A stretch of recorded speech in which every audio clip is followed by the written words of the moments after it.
मुफ्त का ज्ञान। Hello everyone, Radhe Radhe. आइए सुनते हैं एक बेहतरीन कहानी। सुहास नगर का रहने वाला गंगाधर किसी दूसरे राज्य में व्यापार करने के उद्देश्य से चला जा रहा था।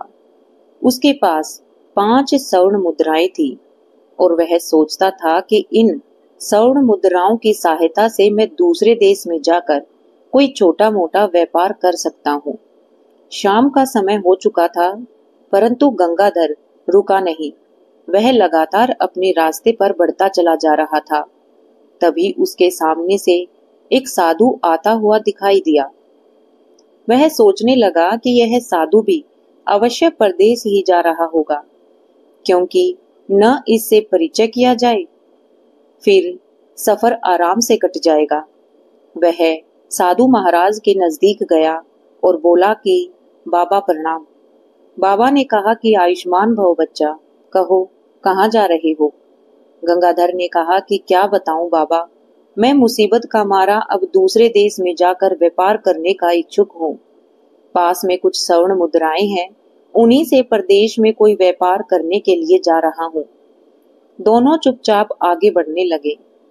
कुछ देर तक चलते रहे और कुछ देर के पश्चात गंगाधर को खामोशी अखरने लगी। अतः वह साधु से बोला कि बाबा, हमारे बीच की यह खामोशी सफर को बड़ा ही बोझिल बना रही है। कोई ऐसी कहानी सुनाइए जिससे सफर में आराम से कट जाए और मेरे दुखी मन को भी शांति मिले। बाबा बोले कि सुना तो सकता हूँ बच्चा, लेकिन मेरी कहानी सुनने के पैसे लगते हैं। मैं एक कहानी सुनाने के लिए 1 मुद्रा लूंगा। गंगाधर ने सोचा कि मेरे पास तो कुल 5 मुद्राएं हैं, जिनमें से 1 मुद्रा देकर एक कहानी सुनना क्या बुद्धिमानी होगी। लेकिन यह साधु बाबा कोई साधारण इंसान नहीं लगते। हो सकता है इनकी कहानी सुनकर परदेश में धन कमाने का कोई उपाय निकल आए। यह सोचकर उसने 1 मुद्रा साधु को दे दी और बोला कि यह लीजिए बाबा, लेकिन आपसे प्रार्थना है कि आप जो भी कहानी सुनाएं वह सच्ची हो। बाबा बोले कि मुझे स्वीकार है बेटा। फिर साधु ने चलते चलते कहानी आरंभ की। सुनो बेटा, तुम प्रदेश में व्यापार करने जा रहे हो। यदि व्यापार ना कर सको तो खाली मत बैठना। जो भी जैसा भी जितने दिन के लिए भी तुम्हें काम मिले वो काम तुरंत कर लेना। गंगाधर ने कहा कि ठीक है बाबा, मैं आपकी बात को ध्यान में रखूंगा। अब आप मुझे कहानी सुनाइए जो आप मुझे सुनाने वाले थे। बाबा बोले कि मेरी कहानी तो खत्म हो गई बेटा। गंगाधर यह सुनकर बोला, अरे बाबा, यह कैसी कहानी थी। आपने जो बात कही वो तो उपदेश था। बाबा ने मुस्कुराते हुए कहा कि बेटा, यदि मेरे इस उपदेश को याद रखोगे तो हमेशा फायदा ही पाओगे। चलो ठीक है, मैं तुम्हें दूसरी कहानी सुनाता हूँ। निकालो 1 मुद्रा। कुछ सोचकर गंगाधर ने फिर से 1 मुद्रा निकालकर साधु के हाथ में थमा दी और कहा कि सुनाइए दूसरी कहानी। बाबा ने कहा कि सुन बेटा, कभी किसी दूसरे के हक पर छल कपट या परपंच से अपना अधिकार मत करना। दूसरे की वस्तु को मिट्टी के बराबर समझना और अपनी नीयत को कभी खराब मत करना। गंगाधर ने कहा कि ठीक है बाबा। फिर बाबा बोले कि फिर क्या, बस खत्म हो गई कहानी। गंगाधर ने यह सुनकर कहा कि लेकिन बाबा, आपने तो इस बार उपदेश ही दिया है। गंगाधर ने फिर से 1 मुद्रा साधु को थमा दी कि बोला, ठीक है बाबा, अब आपके उपदेश ही सही। बताइए मेरे लिए अगला क्या उपदेश है। साधु बाबा ने कहा कि बेटा, जीवन में कभी भूल कर भी किसी का रहस्य किसी अन्य को मत बताना। यह मेरा तीसरा उपदेश है। गंगाधर ने कहा कि बाबा, अब तो चाहे मेरे सारे पैसे खत्म हो जाएं, मैं आपके बाकी उपदेश भी सुनना चाहूंगा। यह लीजिए बाकी बची हुई 2 मोहरें और मुझे 2 उपदेश और दीजिए। साधु बाबा ने कहा कि सुनो बेटा गंगाधर, तुम चाहे कितने भी कार्य अवश्य कहीं पर जाकर करो, लेकिन यदि रास्ते में कोई तुम्हें बुलाकर प्रेम से बिठाता है तो उसकी बात ध्यान से सुनना, उनको ठुकराना नहीं, चाहे तुम्हारा लाखों का नुकसान क्यों न हो जाए। और बेटा आखिरी उपदेश यह है कि दुराचारी स्त्री का कभी जीवन में विश्वास नहीं करना, उसके दिल और दिमाग का कोई भी ठिकाना नहीं होता। इतनी बातचीत के बाद दोनों काफी दूर निकल आए थे। तब साधु ने कहा कि अच्छा बेटा, अब तुम्हारा और मेरा रास्ता अलग अलग हो गया है, अब मैं चलता हूँ। गंगाधर ने कहा कि ठीक है बाबा, मैं आपकी बातों को हमेशा ध्यान रखूंगा। और इसके बाद साधु अपनी राह पर चला गया और गंगाधर सोचने लगा कि साधु की कही बातें अवश्य ही उपयोगी सिद्ध होंगी, परंतु साधु बाबा मुझे यह उपदेश बिना कोई पैसे लिए भी बता सकते थे। आखिर साधु बाबा को पैसे की क्या आवश्यकता थी। खैर, यह प्रश्न मैं वापस लौटते समय साधु बाबा से अवश्य करूंगा। अपनी ही सोच में डूबा हुआ गंगाधर पुण्य आगे की तरफ बढ़ने लगा। चलते चलते वह एक नगर में पहुंचता है। अब उसके पास कोई धन नहीं था, इसीलिए वह कोई व्यापार भी नहीं कर सकता था। वह नौकरी की तलाश में लोगों से पूछताछ करने लगा। वहां पर उसे चंदन नाम का एक आदमी मिला। उसने कहा कि सुनो भाई, मेरा नाम चंदन है और मैं यहाँ के महाराज जीत सिंह के यहाँ पर नौकर हूँ। मेरा काम घोड़ों की देखभाल करना है। मैं विक्रमगढ़ का रहने वाला हूँ और मेरी माँ बहुत बीमार है, इसीलिए मुझे 1 माह की छुट्टी चाहिए ताकि मैं अपनी माँ को दिखाने जा सकूं। लेकिन महाराज ने मुझे एक शर्त पर छुट्टी देना स्वीकार किया है कि मैं अपने स्थान पर 1 माह के लिए कोई और व्यक्ति रख दूं। यदि तुम तैयार हो तो चलो, मैं इसी समय महाराज के पास तुम्हें लेकर जाता हूँ। गंगाधर ने कहा कि अरे भाई, मैं तो बिल्कुल तैयार हूँ, मुझे तो नौकरी की तलाश है, चलो मैं तुम्हारे साथ चलता हूँ। जल्दी ही चंदन गंगाधर को लेकर राजमहल में दाखिल हुआ। वहां के राजा जीत सिंह बड़े ही पराक्रमी और दानी राजा थे। उनकी एक बेटी थी जिसका नाम माधवी था। माधवी बहुत ही सुंदर और राजा उसे अपने प्राणों से भी ज्यादा प्यार करते थे। इसके अलावा राजा जीत सिंह को घुड़सवारी करने का बहुत शौक था, इसीलिए उन्होंने दुनिया भर के छटे हुए असंख्य सुंदर और स्वस्थ घोड़े पाल रखे थे, जिनकी देखभाल के लिए बहुत ही तजुर्बेकार सेवक का रख रखाव में होना बहुत जरूरी था, जिनमें से चंदन भी एक था। चंदन गंगाधर को लेकर सीधा राज दरबार में पहुंचता है और बोला कि महाराज की जय हो। महाराज, इसका नाम गंगाधर है, मैं अपने स्थान पर इसे रखने की आज्ञा लेने आया हूँ। राजा ने कहा कि इसमें आज्ञा की क्या आवश्यकता है, यदि तुम्हें यह भरोसेमंद आदमी लगता है तो इसे ले जाकर सारा काम समझा दो और अपने घर चले जाओ। लेकिन ध्यान रहे, हमारे प्रिय घोड़ों की देखभाल में लापरवाही नहीं होनी चाहिए, या उन्हें कोई कष्ट हुआ तो उसका दंड इसे नहीं बल्कि चंदन तुम्हें भोगना होगा। चंदन ने कहा कि ठीक है महाराज, आप चिंता ना करें, मैं इसको सब कुछ समझा दूंगा। राजा ने कहा कि ठीक है। चंदन गंगाधर को लेकर सीधे शाही अस्तबल में पहुंच जाता है, जहां पर बहुत से घोड़े बंधे हुए थे। तब चंदन ने कहा कि सुनो गंगाधर, यह 7 घोड़े तुम्हारे नीचे रहेंगे। तुम्हें इन घोड़ों की देखभाल करनी है, इन्हें खाना पिलाना, मालिश करना आज से तुम्हारा ही काम है। गंगाधर ने कहा कि मैं समझ गया हूँ, तुम निश्चित रहो मित्र। फिर चंदन से उसे लेकर अस्तबल में ही बने हुए कमरे में ले गया और बोला कि यह मेरा कमरा है, आज से यह तुम्हारा रहेगा जब तक मैं नहीं लौटूं। अब जाओ और अपने काम में जुट जाओ। उसके बाद चंदन कुछ समय आवश्यक सामान लेकर अपने गांव की ओर चल पड़ा, जहां उसकी बीमार मां उसका इंतजार कर रही थी। और इधर गंगाधर अपने काम में जुट गया। वह रोज घोड़ों की मालिश आदि करने के बाद उन्हें पास ही के एक तालाब में ले जाता था। उन्हें नहलाता, धुलाता और उसके बाद घोड़ों को वापस अस्तबल में लाकर बांध दिया करता था। वह अन्य सेवकों के साथ घोड़ों के खाने के लिए चने लेने के लिए चारा घर में पहुंच जाता था। प्रत्येक सेवक को 20-20 सेर चने मिला करते थे। गंगाधर ने भी 20 सेर चने की पोटली बांधी और अपने अस्तबल में जाकर उन्हें पानी में भिगोकर कूटने के बाद सातों घोड़ों के आगे डाल दिया। अपना काम खत्म करने के बाद उसने सोचा कि क्यों ना थोड़ी देर के लिए बाकी सेवकों के साथ कुछ गपशप की जाए।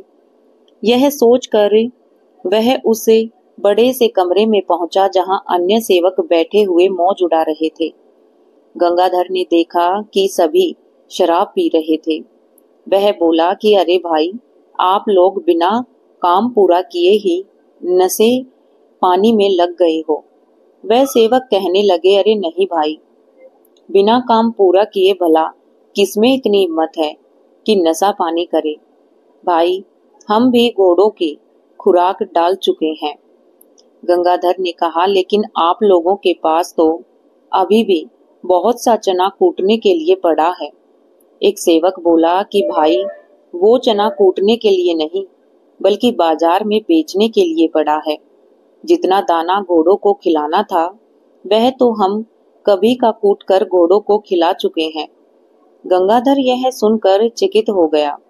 वह बोला कि क्या मतलब है भाई, मैं कुछ समझा नहीं। वह सेवक कहने लगा, अरे भाई, तुम नए हो ना, इसीलिए नहीं समझे। सुनो, हमें प्रतिदिन 20-20 सेर चना घोड़ों को खिलाने के लिए मिलता है, जिसमें से हम 5 सेर चना कूट कर घोड़ों को खिला देते हैं और बाकी 15 सेर चना बाजार में जाकर बेचकर अपने नशे पानी का इंतजाम करते हैं। उनकी बातें सुनकर गंगाधर की आंखें आश्चर्य से फट गई। वह बोला, लेकिन यह तो महाराज के साथ धोखा और बेईमानी है। सेवक बोले, अरे यार, बेईमानी हो या धोखा, पेट भरने के लिए यह सब करना ही पड़ता है। और सुनो, क्योंकि तुम्हें यहाँ चंदन ने रखवाया है इसीलिए तुम्हें सच्चाई बता दी गई है, लेकिन ध्यान रहे इस बात का किसी और को कानो कान भी पता नहीं चलना चाहिए, वरना तुम्हारी लाश का भी पता नहीं लगाने देंगे। गंगाधर चाप लो गया और अपनी चारपाई पर लेटे लेटे सोचने लगा। उसके मन में तरह तरह के विचार आने लगे। वह सोचने लगा कि वह लोग ठीक ही तो कह रहे थे। कल से मैं भी इसी तरह बेईमानी से काम करूंगा और काफी रुपये बचा लूंगा, फिर अपना कोई व्यापार शुरू कर लूंगा। लेकिन तभी साधु बाबा की कही हुई आवाज उसके कानों में गूंजने लगी कि बेटा, किसी दूसरे के हक पर छल, परपंच या कपट से अपना अधिकार मत करना। दूसरे की वस्तु को मिट्टी के बराबर समझना, उसके ऊपर अपनी नीयत को खराब मत करना। यह सोचकर तभी वह बोला, नहीं नहीं, मैं ऐसा नहीं करूंगा। अगले दिन से गंगाधर अपने कर्तव्य का पालन पूरी ईमानदारी से करने लगा। उसकी अच्छी देखभाल से सातों घोड़े कुछ ही दिनों के अंदर अस्तबल के सबसे सुंदर और तंदुरुस्त घोड़े बन गए। एक दिन दरबार में राजा के यहाँ अपने मंत्री से कहा कि मंत्री जी, बहुत दिन हो गए हैं, मैंने अपने प्रिय घोड़ों को नहीं देखा है। आप सेवकों से यह कह दो कि वह सब अपने अपने घोड़ों को लेकर शाही मैदान में आ जाएं। मैं कल अपने घोड़ों को देखना चाहता हूँ। अगले दिन सुबह गंगाधर सहित सभी सेवक अपने अपने घोड़ों को नहला धुलाकर शाही मैदान में पहुंच गए और महाराज सभी घोड़ों का निरीक्षण करने लगे। महाराज ने देखा कि उनके सभी घोड़े बिल्कुल ही सुस्त और मरियल थे। यह देखकर महाराज को बड़ा ही क्रोध आया। उन्होंने मंत्री से कहा कि मंत्री जी, हमारे सारे घोड़े तो अत्यंत स्वस्थ और ताकतवर थे, यह इतने मरियल और बीमार कैसे हो गए? मंत्री ने कहा कि महाराज, मुझे लगता है कि सभी सेवकों ने इनकी देखभाल ठीक से नहीं की है। आगे बढ़ते बढ़ते राजा जब गंगाधर के समीप पहुंचा तो देखा कि जिन घोड़ों की देखभाल गंगाधर कर रहा था वह बड़े तंदुरुस्त और हष्टपुष्ट थे। उन्हें देखकर महाराज की आंखों में चमक आ गई। वह बोले कि शाबाश, यह हुई ना बात। उन्होंने गंगाधर से कहा कि गंगाधर, तुम कल राजमहल में आ जाओ, मुझे तुमसे बात करनी है। राजा का आदेश पाकर अगले दिन गंगाधर महाराज के सामने हाजिर हुआ। तब राजा ने कहा कि गंगाधर, तुम वही हो ना जिसे चंदन ने रखवाया था? गंगाधर ने कहा कि हाँ महाराज, मैं वही हूँ। राजा ने गंगाधर से पूछा कि गंगाधर, हम तुम्हारी सेवा और ईमानदारी से बहुत प्रसन्न हैं। हमने तुम्हें यहाँ पर यह जानने के लिए बुलाया है कि केवल तुम्हारे ही घोड़े तंदुरुस्त और सुंदर क्यों, और बाकी के क्यों नहीं, जबकि सबको एक सा भोजन दिया जाता है और एक सी देखरेख होती है। कुछ सोचकर गंगाधर बोला कि महाराज, आपके प्रश्न का उत्तर मैं तभी दे सकता हूँ जब बाकी सभी सेवक यहाँ पर मौजूद हों। राजा ने कहा कि ठीक है। जब सभी सेवक वहां पर पहुंच गए तब राजा ने कहा कि हाँ गंगाधर, अब बताओ। गंगाधर ने बताया कि महाराज, सच बात यह है कि सभी सेवक बड़े ही बेईमान और धोखेबाज हैं। आपकी आज्ञा यह है कि 20 सेर चना घोड़ों को प्रतिदिन खिलाया जाए, परंतु यह लोग केवल 5 सेर चना ही घोड़ों को खिलाते हैं। बाकी चना बाजार में बेच देते हैं, परंतु मैंने ऐसा नहीं किया। मैंने 20 सेर चना रोज घोड़ों को खिलाया, इसीलिए मेरे घोड़े अत्यंत तंदुरुस्त और बलशाली हैं। यह सुनकर महाराज क्रोध में तमतमा गए और बाकी के सेवकों पर गरज कर बोले कि क्यों धोखेबाजो, नमक हरामो, यह बात सच है क्या? जवाब दो, वरना हम तुम सबकी गर्दन धड़ से अलग कर देंगे। सभी सेवक डर के मारे थर थर कांपने लगे और बोले कि हमें माफ कर दीजिए महाराज, हमसे गलती हो गई। हम विश्वास दिलाते हैं कि फिर से ऐसी गलती नहीं होगी। तब गंगाधर ने कहा कि हाँ महाराज, मैं भी आपसे यही प्रार्थना करता हूँ कि इस बार आप इन्हें माफ कर दीजिए। गंगाधर के कहने पर राजा ने बाकी सेवकों को इस बार के लिए तो माफ कर दिया और गंगाधर से कहा कि आज से हम तुम्हें अस्तबल का मुख्य निरीक्षक नियुक्त करते हैं। आज से तुम्हारा काम इन सभी की हरकतों पर निगरानी रखना होगा, जिसकी पगार तुम्हें 500 मुद्राएं मिलेंगी और साथ ही भोजन और रहने का स्थान भी मिलेगा। यदि अब की बार इनमें से कोई मुट्ठी भर चना भी गायब करे तो उसकी सूचना तुम मुझे देना। मैं जीवन भर के लिए इन्हें कारागार में सड़ा दूंगा। फिर राजा ने अपने हाथों में से एक हीरे की अंगूठी उतारी और उसे गंगाधर को देते हुए बोला कि यह अंगूठी तुम्हें मैं बतौर इनाम दे रहा हूँ। इस अंगूठी को पहरेदारों को दिखाकर तुम बिना किसी रोक टोक के मुझसे मिलने राजमहल में आ सकते हो। गंगाधर ने कहा कि आपका बहुत बहुत धन्यवाद महाराज। इसके बाद गंगाधर और बाकी सेवक महल से बाहर आ गए। तब गंगाधर ने बाकी सेवकों से कहा कि सुनो भाई, इस बार तो मैंने तुम सबको बचा लिया है, लेकिन यदि तुम लोग फिर से कोई गड़बड़ी करोगे तो तुम्हें कठोर दंड मिलेगा। सभी ने एक साथ कहा, नहीं सरकार, अब ऐसी कोई गड़बड़ी नहीं होगी। उस दिन के बाद फिर किसी सेवक ने घोड़ों का भोजन के साथ कोई बेईमानी नहीं की और पूरी ईमानदारी से अपना काम करने लगे। इसका परिणाम यह हुआ कि जल्दी सी सारे घोड़े तंदुरुस्त और स्वस्थ दिखाई देने लगे। यह देखकर राजा भी बहुत प्रसन्न हो उठे। कुछ दिन बीतने के बाद चंदन भी अपने गांव से वापस लौट आया था और वह भी सभी घोड़ों को स्वस्थ और तंदुरुस्त देखकर आश्चर्यचकित था।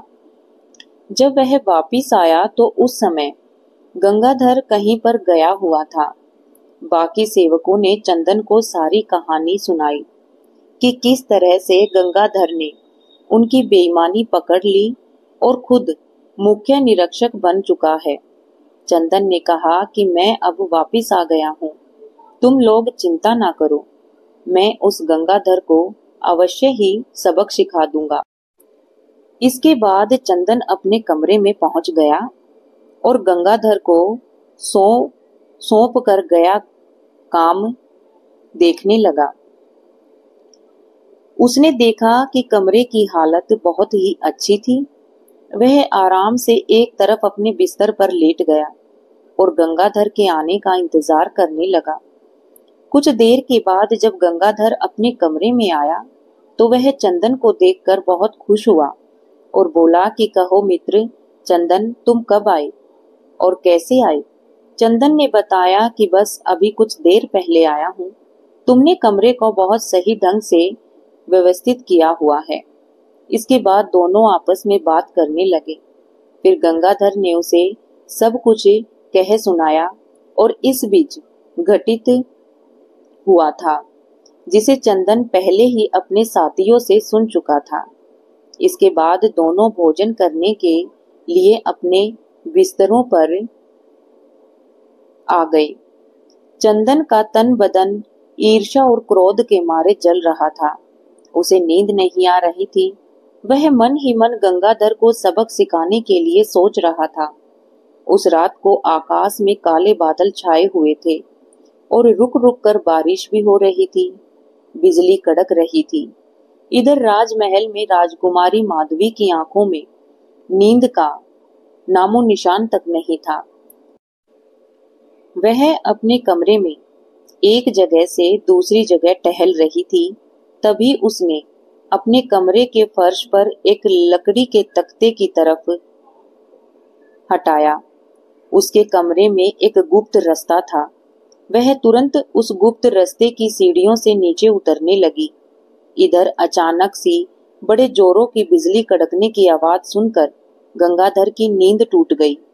वह भी उठ खड़ा हुआ और सोचने लगा कि मौसम तो खराब हुआ है, देख लूं बाकी सेवकों ने घोड़ों को खुले रखा है या बांध रखा है। यह सोचकर वह अस्तबल की तरफ चला पड़ा।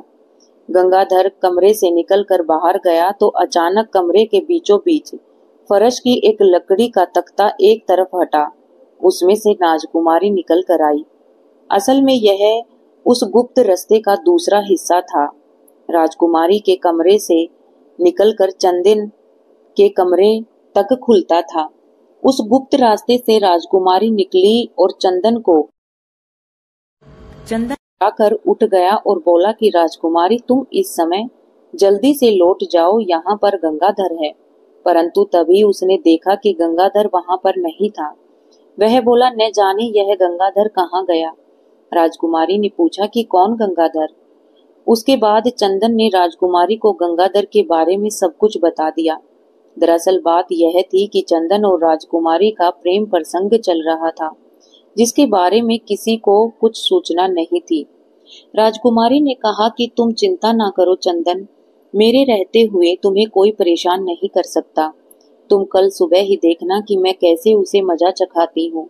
इधर जब गंगाधर अपने घोड़ों का निरीक्षण करने के बाद वापस कमरे में लौटा तो भीतर से आई हुई आवाजों को सुनकर वह हैरान हो गया और कमरे के बाहर खड़ा होकर सोचने लगा कि अरे इतनी रात गए चंदन किस स्त्री से बातें कर रहा है। दरवाजा बंद था, इसीलिए गंगाधर ने सावधानी के साथ खिड़की से भीतर की तरफ झांका और राजकुमारी को देखकर वह हैरान हो गया था। वह सोचने लगा कि हे भगवान, यह मैं क्या देख रहा हूँ। राजकुमारी माधवी सेवक चंदन के साथ इस समय? मुझे इसी समय चलकर महाराज को यह खबर देनी चाहिए। यह चंदन तो महाराज की पगड़ी उछालना चाहता है। अभी उसने राजमहल की तरफ जाने के लिए कदम बढ़ाया ही था कि तभी उसके कानों में साधु बाबा की तीसरी बात गूंजी। बेटा, गंगाधर अपने जीवन में कभी किसी का रहस्य किसी अन्य के सामने मत खोलना, वरना खुद मुसीबत में फंस जाओगे। यह सोचकर वह कमरे के बाहर छिपकर राजकुमारी के जाने का इंतजार करने लगा। कमरे के अंदर चंदन ने राजकुमारी से कहा कि राजकुमारी, अब काफी समय हो गया है, वह गंगाधर किसी समय आ सकता है, तुम वापिस महल लौट जाओ। उसके बाद राजकुमारी कमरे के फर्श में बनी हुई जिस गुप्त मार्ग से आई थी, उसी गुप्त मार्ग से वापिस लौट गई। चंदन ने दरवाजे की साकल खटकाई और चुपचाप अपने पलंग पर लेट गया। इधर जब गंगाधर ने काफी देर तक इंतजार करने के बाद भी राजकुमारी को कमरे से बाहर निकलते नहीं देखा, तो उसने खिड़की के भीतर झांका तो देखा कि वहां राजकुमारी नहीं थी और चंदन भी आराम से पलंग पर लेटा हुआ था। चंदन को पलंग पर लेटा देखकर एक बार फिर से वह हैरान हो गया। कुछ सोचकर उसने धीरे से दरवाजा खोला। यह सोचने लगा कि आश्चर्य है, दरवाजा खुला है, यह सब चक्कर क्या है। वह भी चुपचाप अपनी चारपाई पर लेट गया और सोचने लगा कि इस कमरे में कोई गुप्त मार्ग है जहां से राजकुमारी आई और चली गई। खैर, कल सुबह चंदन जब नहीं होगा तो मैं उस गुप्त मार्ग का पता लगवाऊंगा। दूसरी तरफ राजकुमारी भी उस गुप्त मार्ग से होती हुई अपने कमरे में वापस पहुंच गई। कमरे में पहुंचकर राजकुमारी माधवी ने दरवाजा बंद कर लिया और जोर जोर से चिल्लाने लगी, बचाओ बचाओ। उसकी चीख सुनकर राजा जीत सिंह जागे और दौड़ते दौड़ते राजकुमारी के कक्ष के बाहर पहुंचे।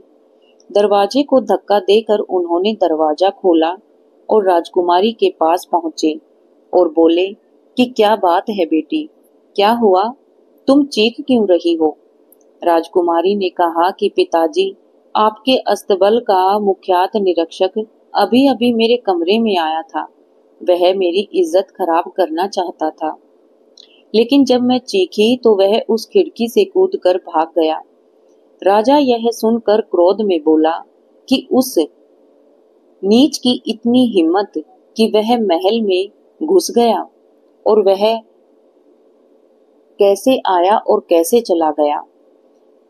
मैं अभी सैनिकों को बुलाकर उसकी खबर लेता हूँ।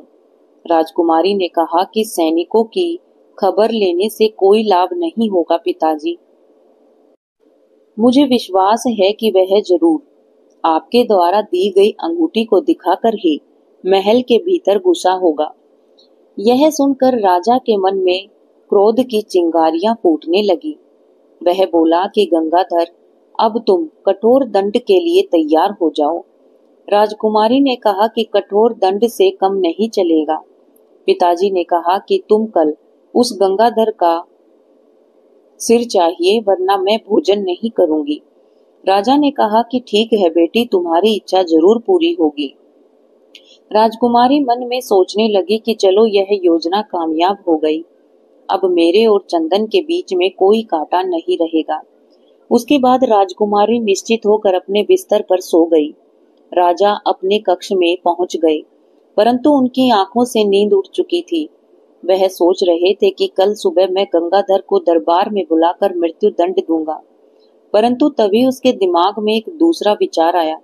वह सोचने लगे, जब दरबार में समस्त दरबारी और मंत्रीगण गंगाधर को मृत्यु दंड देने का कारण पूछेंगे तो उन्हें मैं क्या जवाब दूंगा। तब मेरी भी तो बदनामी होगी। लोग मेरे मुंह पर कुछ नहीं कहेंगे क्योंकि मैं तो राजा हूँ, लेकिन मेरी पीठ पीछे मेरी हंसी उड़ाएंगे कि एक मामूली सा आदमी मेरी बेटी की इज्जत से खेलने की कोशिश की थी। तब राजा के दिमाग में एक उपाय आया कि गंगाधर को चुपचाप मौत के घाट उतरवा दिया जाए। किसी को पता भी नहीं चलेगा और सब कुछ ठीक हो जाएगा। यह ठीक रहेगा। इससे सांप भी मर जाएगा और लाठी भी नहीं टूटेगी, और ये कम सिर्फ कासिम कसाई ही कर सकता है। यह सोचकर राजा सो गए। अगले दिन सुबह होते ही राजा नगर की तरफ चल दिए। वह कासिम कसाई से मिलने के लिए जा रहे थे। संयोग की बात है कि कासिम कसाई उन्हें रास्ते में ही मिल गया। राजा ने उससे कहा कि कासिम, मुझे एकांत में तुमसे बहुत जरूरी बात करनी है। जब वह एकांत स्थान पर पहुंचे तो तब राजा ने कहा कि कासिम, तुम्हें एक आदमी का सिर काटना है, लेकिन इस बात की खबर किसी को कानो कान नहीं होनी चाहिए। कासिम चौंक कर बोला कि यह आप क्या कह रहे हो महाराज? राजा बोले कि मैं बिल्कुल ठीक कहता हूँ। कुछ देर के बाद मैं तुम्हें कसाई खाने में एक आदमी को भेजूंगा। तुम उसे दुकान के भीतर ले जाकर किसी तरह उसका सिर काट लेना। उसकी थोड़ी देर के बाद में एक दूसरा आदमी तुम्हारे पास आएगा। तुम उस सिर को एक कपड़े में लपेट कर उस आदमी को दे देना और धड़ को समुंदर में फेंक देना। कासिम ने कहा कि लेकिन हुजूर। राजा बोला, लेकिन वेकिंग कुछ नहीं, जैसा मैंने कहा है वैसा तुम्हें करना ही होगा। इसके बदले मैं तुम्हें मुंह मांगा इनाम दूंगा, वरना तुम्हें भी मरना होगा। तुम्हें घबराने की आवश्यकता नहीं है। तुम्हारा यह अपराध हमेशा मेरे सीने में दफन रहेगा।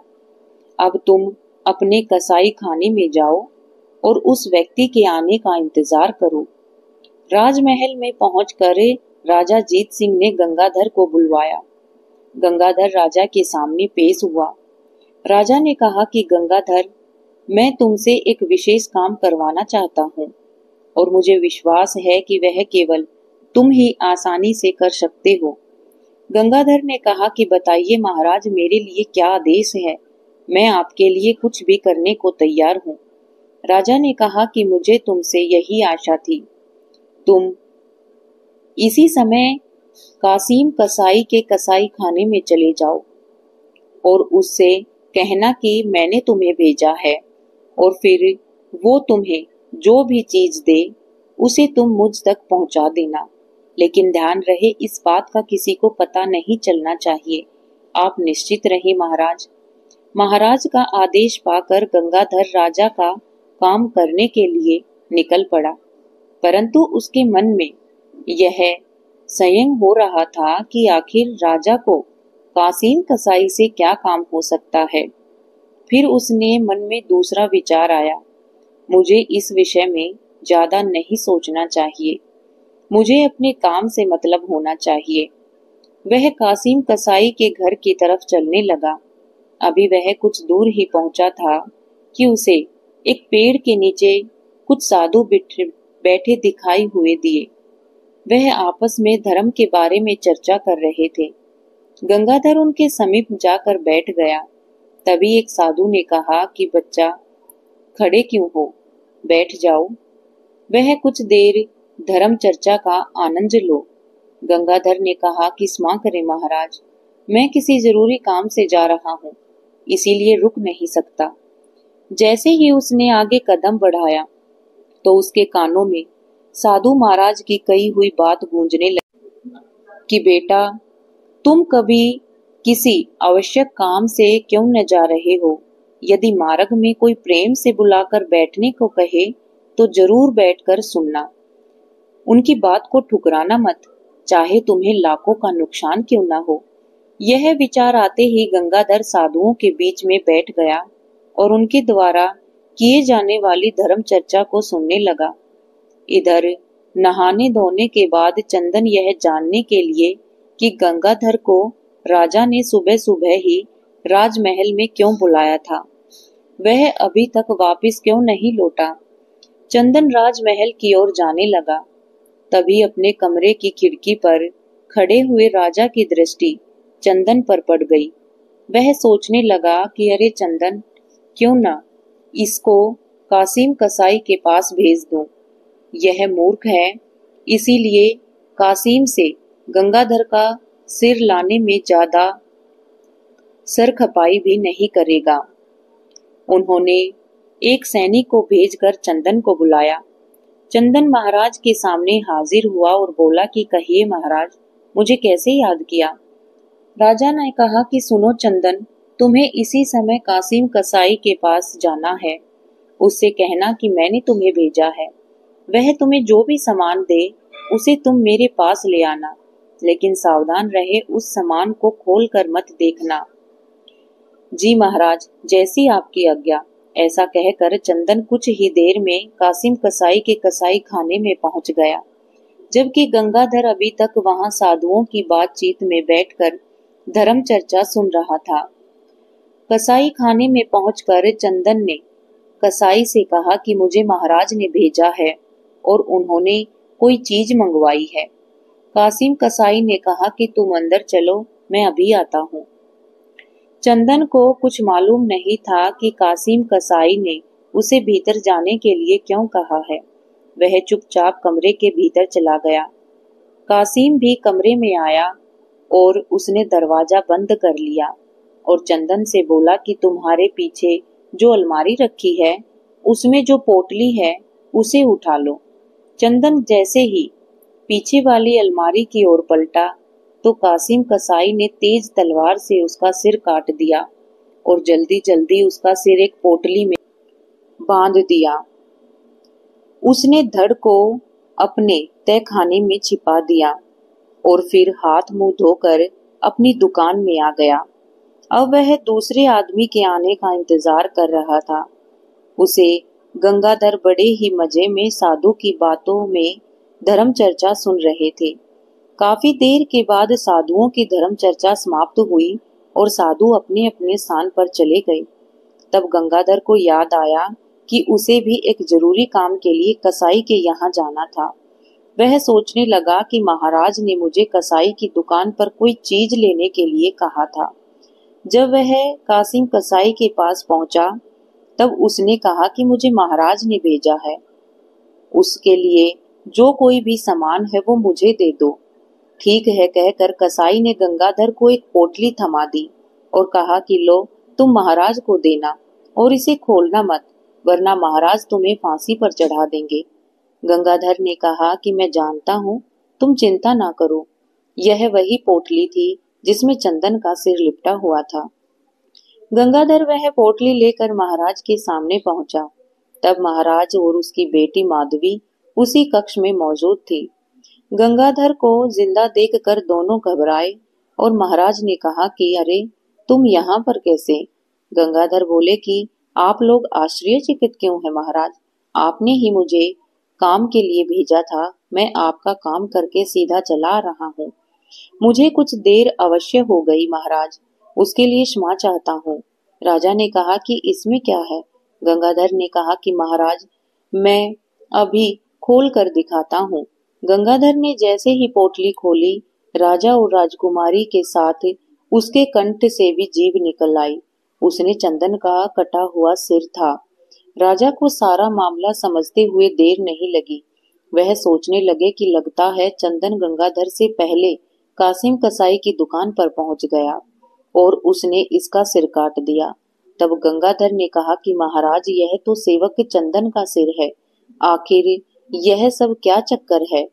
तब राजकुमारी माधवी चंदन के कटे हुए सिर को देखकर फूट फूट कर रोने लगी और कहने लगी कि यह तो मेरा प्रिय चंदन है, तुम मुझे छोड़कर क्यों चले गए? मुझे क्या पता था कि मेरी चाल तुम्हारी जान ले लेगी। यह सुनकर राजा ने कहा कि बेटी, तुम क्या बक रही हो? राजा को क्रोध आ गया और उन्होंने अपनी तलवार म्यान से निकाल ली और क्रोध से चीख कर बोला कि माधवी, सच सच बताओ कि यह क्या चक्कर है? गंगाधर को तुमने क्यों मरवाना चाहती थी? वरना मैं स्वयं अपने हाथों से तुम्हारा सर उड़ा दूंगा। फिर राजकुमारी माधवी ने सारी बात सच सच अपने पिता को बता दी। सब कुछ जान सुनकर राजा की आंखों के सामने अंधेरा सा छाने लगा और वह बोला कि हो, यह मैं क्या करने जा रहा था? एक नेक इंसान को बिना ही अपराध के मौत के घाट उतारना चाहता था। हे भगवान, मुझे माफ करना। तभी राजकुमारी ने न जाने कहां से एक खंजर निकाला और अपने पेट में घोंप लिया और आत्महत्या कर ली। और मरते मरते वह बोली कि पिताजी, मुझे माफ कर देना, मैंने आपको धोखा दिया है और एक निर्दोष आदमी की जान लेनी चाहिए है। उसकी भगवान ने मुझे स्वयं सजा दी है। भगवान ने मुझसे मेरे प्रेमी को छीन लिया। गंगाधर, तुम भी मुझे माफ कर देना, मैं अपने प्यार में अंधी हो गई थी। यह कहते हुए राजकुमारी ने वहां पर दम तोड़ दिया था। उसके बाद माधवी और चंदन के शवों को दाह संस्कार कर दिया गया था। अगले दिन भरे राज दरबार में राजा ने अपना अपराध स्वीकार करते हुए कहा कि मैं जानता हूँ आप लोग मुझे अपराधी समझते हुए कोई सजा नहीं दोगे, लेकिन मैं समझता हूँ कि अब मैं इस सिंहासन पर बैठने के योग्य नहीं रहा हूँ, क्योंकि मुझसे बहुत बड़ा अपराध हुआ है। इसीलिए मैं घोषणा करता हूँ कि आज से इस राज्य का राजा गंगाधर होगा। गंगाधर को ही मैं अपनी राजगद्दी सौंपकर संन्यास लेकर यहाँ से चला जाना चाहता हूँ। समस्त दरबारियों ने पहले तो राजा के फैसले का विरोध किया, लेकिन फिर राजा के अटूट फैसले के सामने उन्हें झुकना ही पड़ा। उन सब ने गंगाधर को राजा के रूप में स्वीकार कर लिया और फिर विधिवत रूप से गंगाधर का राज तिलक कर दिया गया। गंगाधर अब उस राज्य का राजा बन गया था। इसके बाद महाराजा जीत सिंह ने संन्यास ले लिया और राजमहल छोड़कर हमेशा के लिए चले गए। अब इस राज्य का राजा गंगाधर बन चुका था। वह बड़ी ही कुशलता और ईमानदारी के साथ राजपाट को संभालने लगा था। फिर एक दिन उसके मन में विचार आया कि उन साधु बाबा के बताए हुए उपदेशों ने मेरे लिए कितने फायदे हुए हैं, मुझे उनसे मिलने जाना चाहिए। अगली ही सुबह राजा उन साधु बाबा के पास पहुंचा और बोला कि प्रणाम साधु बाबा, मैं आपसे एक बात जानना चाहता हूँ। साधु ने कहा कि पूछो बेटा, तुम क्या पूछना चाहते हो? तब गंगाधर ने साधु बाबा को सारी कहानी सुना दी। साधु बाबा ने कहा कि बेटा, तुमने उन उपदेशों का पालन किया, इसीलिए आज तुम इतनी उन्नति कर पा रहे हो। फिर गंगाधर ने कहा कि साधु महाराज, मैं आपसे एक बात जानना चाहता हूँ कि आप एक साधु हैं। आप वह सब उपदेश मुझे बिना किसी कीमत के भी दे सकते थे, परंतु आपने एक एक उपदेश के लिए एक एक स्वर्ण मुद्रा ली थी। आखिर किसका क्या कारण था? तब साधु बाबा ने कहा कि सुनो बेटा, अगर मैं तुम्हें सब बातें मुफ्त में बता देता तो तुम उन्हें जल्दी ही भूल जाते, क्योंकि मुफ्त की कोई चीज ज्यादा समय तक किसी के दिमाग में नहीं रहती और न ही उसका कोई विश्वास करता है। इसीलिए मैंने 5 उपदेशों के बदले तुमसे 5 स्वर्ण मुद्राएं ली थी और वह स्वर्ण मुद्राएं आज तक मेरे पास सुरक्षित हैं। यह लो वह स्वर्ण मुद्राएं, तुम मेरी तरफ से किसी गरीब को दान कर देना और अब तुम जाओ, भगवान तुम्हारा भला करे। साधु बाबा का आशीर्वाद लेकर गंगाधर वापस अपने राज्य लौट गया। अब वह बड़े ही सुचारू और अच्छे ढंग से अपने राज्य का पालन करने लगा और अपनी राज्य की प्रजा की देखभाल भी करने लगा। ये थी हमारी कहानी। कैसी लगी प्लीज कमेंट बॉक्स में जरूर बताइएगा।